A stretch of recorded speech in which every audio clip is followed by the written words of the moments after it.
Após ter acumulado uma alta que chegou a mais de 25%, o Bitcoin agora apresenta um padrão de demanda bastante alto e essa demanda é o que está sustentando o preço no final das contas. O que a gente entende sobre precificação no Bitcoin é um fator aí que deriva de uma série de questões, principalmente do lado da demanda e não propriamente da oferta, como muitas pessoas continuam acreditando. Aquela ideia de um choque de oferta, aquela ideia de reservas de exchanges em queda, acaba tendo sim um fator preponderante aqui dentro da precificação, mas não é o único e não é o principal. A principal fonte de precificação, ou seja, de definição do preço do próprio Bitcoin, é de fato a demanda que existe, e rastrear essa demanda é a melhor alternativa, é a melhor forma de você compreender o que está acontecendo na precificação, e é justamente isso que a gente vai ver nesse vídeo de hoje. Hoje eu vou trazer aqui para vocês 5 indicadores, 5 métricas que conseguem identificar esse tipo de padrão de demanda dentro do Bitcoin, que inclusive impulsionou o preço nas últimas semanas, principalmente aí depois do final de junho até agora, quando eu estou gravando no dia 21 de julho de 2025, e essa retomada, esse aumento aí de demanda está derivando na precificação, mas antes disso, não se esqueça que esses indicadores que eu vou mostrar aqui para vocês são todos materiais que eu estive publicando lá para os nossos assinantes do Block Trends Pro. Todos esses indicadores, todos esses gráficos foram enviados na semana passada para os nossos assinantes num relatório que a gente solta todas as quartas-feiras. Então, se você quiser compreender toda a estrutura do Bitcoin e tudo aquilo que está dominando na precificação desse mercado, eu recomendo que você conheça um pouco mais sobre o Block Trends Pro, que é onde a gente consegue explicar de forma mais detalhada, muito mais do que a gente traz aqui nos vídeos, mas consegue trazer um panorama completo aí para você sobre como é que o Bitcoin está se comportando e, principalmente, mais importante ainda, como se posicionar no determinado momento do mercado. Mas sem mais delongas, eu vou trazer aqui primeiro para vocês a própria variação da demanda em si, não é? Então, quando eu estou falando de demanda, a gente precisa entender que o Bitcoin é uma rede de transações monetárias, é uma rede que funciona de modo a que um usuário consiga enviar um capital, consiga enviar algumas moedas para o outro usuário. Então, quando nós temos mais envio, mais transações, isso significa que o interesse por participar dessa rede monetária, o interesse por participar desse sistema monetário descentralizado é maior. E como é que nós fazemos para identificar quando tem mais transações como essa, que no final das contas vai trazer maior demanda? Nós utilizamos o que é chamado de volume on-chain, e tudo aquilo que é relacionado a on-chain significa que é aquilo que está sendo feito, executado na rede Bitcoin. Eu não estou falando das exchanges, eu não estou falando dos balcões de negociação, eu não estou falando dos livros de ordem, eu estou falando daquilo que é executado dentro da rede Bitcoin. E esse gráfico aqui está mostrando a variação de 30 dias no volume on-chain. Esse indicador acaba nos revelando exatamente aqueles momentos onde nós temos um pico de demanda. Então aqui, ó, você pode ver um pico de demanda no preço do Bitcoin entre outubro e dezembro de 2024, que aumenta o volume on-chain, ou seja, a quantidade de negociações, a quantidade de transações que estão sendo executadas dentro da blockchain aumenta consideravelmente. E por essa quantidade aumentar consideravelmente, olha o que está acontecendo aqui no preço na parte de trás. O preço também está subindo de forma considerável. Nós podemos passar um pouco aqui para final de abril ali para maio e junho, quando nós temos também um novo aumento de demanda, não é? Então aumenta a quantidade de transações on-chain e o preço faz exatamente essa mesma coisa que aconteceu no final do ano passado. Ele tem uma variação de preço positiva e isso indica uma maior demanda aqui no próprio Bitcoin. E agora em julho, no início de julho pelo menos, nós tivemos uma queda na demanda on-chain, ou seja, tivemos uma redução na quantidade de transações sendo executadas na blockchain.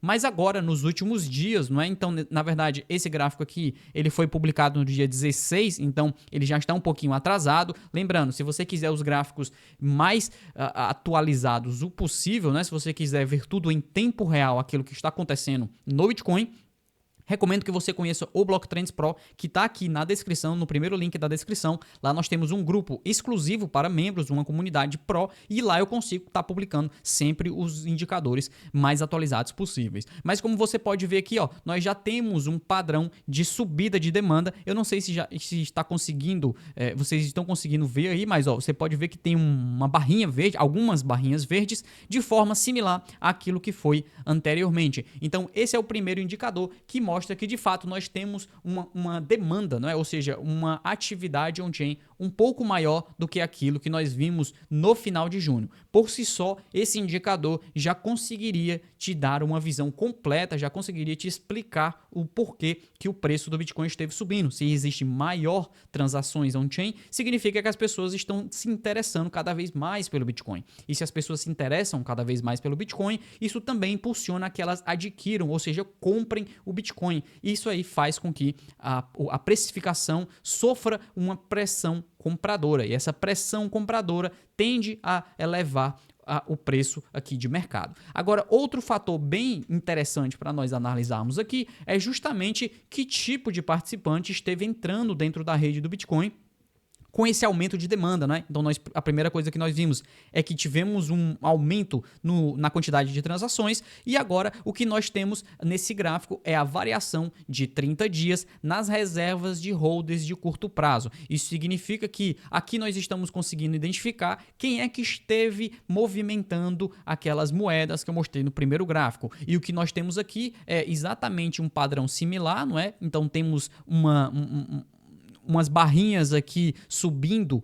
aqui em laranja, que mostra justamente essa variação de 30 dias nas reservas de holders de curto prazo, indicando que foram investidores novatos, né? Investidores que estão chegando agora na rede do Bitcoin e que começaram a fazer essas negociações. Mas não só, também investidores mais antigos, investidores que estavam parados aí há um tempo, voltaram a negociar. Então esses são dois fatores bem cruciais para entender que essa demanda não só é de investidores que chegaram na rede do Bitcoin agora e começaram a negociar, começaram a interagir com a blockchain, mas também investidores já antigos que estavam parados, que estavam imóveis, esperando um sentimento de mercado um pouco melhor, e agora eles voltaram de fato a fazer essas movimentações, tá? E embora essas movimentações apareçam apenas com uma barrinha ali pequena, a verdade é que ela possui um alto valor, né? Então o valor de mercado dessas movimentações é muito alto. E aqui nós temos a variação de 30 dias na capitalização realizada, que é um pouquinho diferente da capitalização de mercado, que pega basicamente a quantidade de bitcoins emitidos e o preço de mercado. Aquilo traz muito uma visão do valor de mercado nas exchanges e não um valor de mercado propriamente dito na blockchain, que é aquilo que nós queremos identificar, não é? Porque não adianta ver somente aquilo que está nas exchanges e não ter uma demanda real dentro da própria blockchain, porque isso na verdade só está meio que mascarando, de certo modo, aquilo que é a demanda real. E nesse gráfico aqui mostra a capitalização realizada, na verdade mostra a variação de 30 dias na capitalização realizada. Isso daqui identifica justamente os períodos de crescimento no valor de mercado da blockchain, não do mercado em si, mas o valor da blockchain e aquilo que está sendo movimentado. E como você pode ver aqui, nós estivemos aí cerca de 53 a 54 bilhões de dólares nos últimos 30 dias, ou seja, uma chegada de capital, uma interação de capital na rede de mais de 50 bilhões de dólares nos últimos 30 dias. Isso revela também um cenário de maior interesse em movimentação de capital e alocação de capital dentro da rede do Bitcoin. Esse é outro fator bastante importante aqui, porque não só são mais negociações, como também são negociações de investidores mais novatos que chegaram agora no Bitcoin, com alguns investidores antigos que voltaram a negociar, então eles meio que são contabilizados como se fossem investidores novatos, né, porque eles estavam parados, e depois que move essas moedas novamente, movem para outros investidores que estão chegando agora, essa movimentação acaba trazendo essa perspectiva de retorno de atividade. E além disso, não só esses investidores estiveram movimentando bastante, ou seja, várias movimentações, como também o valor de mercado que foi alocado na rede do Bitcoin também é bastante significativo, com mais de 50 bilhões de dólares na blockchain sendo movimentados aí nos últimos 30 dias. Isso daí também já configura aquilo que nós chamamos de retorno de demanda, né? Então, após um breve período de pausa na demanda, nós temos esse retorno no crescimento do capital que está sendo movimentado dentro da blockchain do Bitcoin e, por si só, isso já nos revela um cenário de menor aversão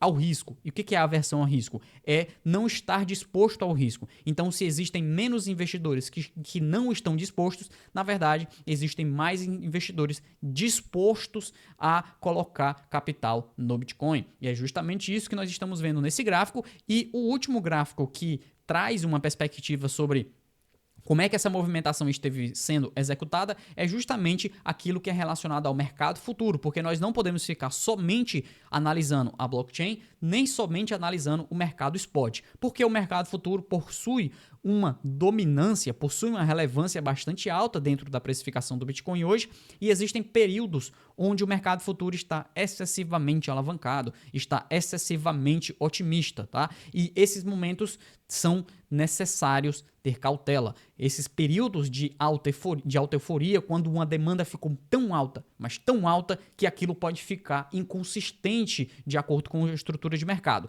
Nesse tipo de mercado, é preciso ter um pouco de cautela, não ficar muito eufórico com aquele tipo de dinâmica e talvez seja um momento de reduzir um pouco a sua euforia. Mas calma, eu não estou dizendo que esse é o mercado de hoje, tá? Eu estou explicando o que acontece em cenários de muita euforia. Porque, na verdade, o que nós temos hoje não é um cenário de muita euforia. Aqui eu estou mostrando para vocês a taxa média de financiamento de contratos futuros perpétuos. Se você não sabe o que é contratos futuros perpétuos e muito menos o que é a taxa média de financiamento, lá no Blocktrends Pro nós temos um curso só explicando como é que funciona o mercado futuro de Bitcoin. E lá a gente explica todos esses conceitos, não só de taxa de financiamento, mas posições de stop loss, de stop gain, tudo aquilo que é a precificação do mercado futuro, o que é um long, o que é um short, como é calculada a taxa de financiamento, e que período que essa taxa muda, etc. Tá? Tudo isso está lá no Blocktrends Pro, eu recomendo que vocês derem uma olhada lá depois. Mas o que esse gráfico nos transmite é justamente períodos onde a taxa de financiamento está muito alta, isso significa que existe uma dominância de posições compradas no mercado futuro, as pessoas estão apostando demais na alta e aquilo acaba trazendo um cenário de extrema euforia. E olha só o que acontece quando nós temos esse tipo de cenário de euforia bem aqui, né? Quando a taxa de financiamento, que é essa em roxa, atinge níveis tão altos e depois o que acontece com o preço do Bitcoin, que está em preto aqui, ó, ele cai, né? Então é justamente derivado dessa euforia extrema que existe no mercado. Isso faz com que acabe trazendo uma perspectiva de não sustentabilidade do movimento de alta. Por outro lado, quando nós temos o inverso, né? Então, quando nós temos aqui um cenário onde a taxa de financiamento está muito baixa, que é aquilo que aconteceu bem aqui, ó, você pode ver que a taxa de financiamento chegou a tão baixa que depois o mercado só caiu mais um pouquinho e logo em seguida voltou a subir. Isso indica também outro tipo de cenário inverso àquilo que nós falamos anteriormente. Ao invés de muita euforia, nós estamos ali naquele período num cenário de muito medo. E agora o que nós temos atualmente, né? Então qual é o cenário de hoje, Cauê? Você vai me perguntar. O cenário de hoje nem é de euforia, nem tá aqui por cima, não é? Então deixa eu subir aqui um pouco mais. Nós nem estamos aqui em cima, na parte superior desse indicador e nem estamos mais aqui na parte inferior desse indicador. Nós estamos mais ou menos aqui na metade, né? Então esse gráfico também é da semana passada. Em gráficos atualizados a gente solta todos os dias lá na comunidade Pro. Então se quiser pegar tudo em primeira mão, vai na comunidade Pro do Blocktrends Pro e nós vemos aqui justamente nesse período que nós não estamos nem lá em cima, não é? Nem aqui embaixo, estamos numa neutralidade. E essa neutralidade de mercado é algo positivo, de fato, porque se nós não chegamos ainda numa euforia extrema de mercado, talvez ainda não seja o momento ideal para estar com extrema cautela. Talvez a gente tenha espaço sim para estar um pouco otimista, mas obviamente sempre com o pé no chão. Por quê? Porque nós já não estamos mais no fundo do fundraising, né? Nós não estamos mais naquele cenário de medo extremo. E o que a gente tenta ensinar para os nossos investidores aqui no Blocktrends Pro é justamente que precisamos ter euforia quando o mercado está em medo extremo e quando o mercado está em euforia extrema, a gente fica cauteloso, a gente aguarda, a gente espera, observa um pouco mais e não toma decisões e muito menos não toma posições direcionais imediatas. Esse é o cenário que a gente viu aqui e que continua funcionando de forma extremamente importante, de forma extremamente eficiente dentro do mercado do Bitcoin. Eu no início do vídeo falei para vocês que eu iria trazer 5 indicadores, eu já trouxe esses 5 indicadores, entretanto eu trouxe aqui mais 2 de brinde para vocês, justamente porque a gente sempre tenta fazer um pouco mais do que prometido, né? Sempre tenta trazer um pouco mais de conteúdo para vocês e eu vou falar justamente sobre algo que muitos investidores gostam de entender e gostam de acompanhar, que é as reservas de baleia. Não é? Então, quem esteve comprando Bitcoin, você falou para mim, Cauê, que teve uma alta demanda, que as pessoas chegaram, movimentaram o capital, que o fluxo de capital aumentou, tá bom, mas que tipo de pessoas é? É pessoas pequenas ou nós estamos falando de pessoas grandes, não é? Ou seja, grandes investidores? Sim, nós estamos falando dos dois, tá? Para ser sincero. E não acredite que as baleias não estão negociando nesse mercado, porque estão sim. Nós estamos vendo aqui a variação de 7 dias que mostra aqui em rosa e as reservas totais, que está aqui em roxo, subindo, né? Então nós temos variação positiva, enquanto as reservas totais estão subindo. Nesse gráfico aqui tem uma visualização um pouquinho mais complicada, eu não vou me ater muito aos detalhes, até mesmo porque a gente explica bastante como é que utiliza esse indicador lá na comunidade Pro, mas você pode ver nesse gráfico que mostra a divisão por tipo de carteira, tá? Então nós temos aqui carteiras de menos de 1 Bitcoin e temos carteiras de mais de 10 mil Bitcoins e depois tem várias classificações, né? De 1 a 10, de 10 a 100, de 100 a 1000, de 1000 a 10 mil, etc. E como nós podemos ver, nós temos um padrão de acumulação em praticamente todas as carteiras de Bitcoin atualmente, tá? Então, quanto mais azul, maior é o padrão de acumulação, quanto mais vermelho, maior é o padrão de distribuição, ou seja, de venda. Nesse momento, a maior parte das carteiras estão comprando Bitcoin e não vendendo, que é aquilo que nós tivemos aqui, ó, entre fevereiro e março, né?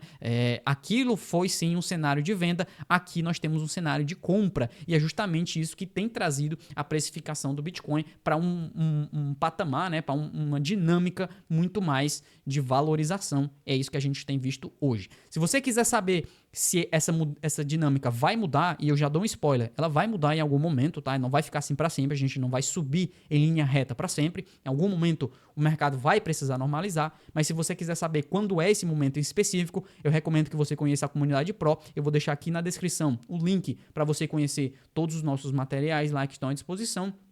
E nós, no mês passado, baixamos o preço, tá? Tanto no plano anual e também inserimos um plano mensal. E eu acho que isso vai te deixar com bastante informação aí para você melhorar a sua alocação no Bitcoin e melhorar seus investimentos em ativos digitais. Era tudo isso que eu tinha para trazer hoje, mas não se esqueça de deixar o seu like caso você tenha achado esse conteúdo interessante e considere se inscrever para continuar acompanhando os nossos materiais aqui no Block Trends. Muito obrigado para você que esteve me acompanhando, eu sou o Cauê e a gente se vê no próximo vídeo aqui do Block Trends. Tchau!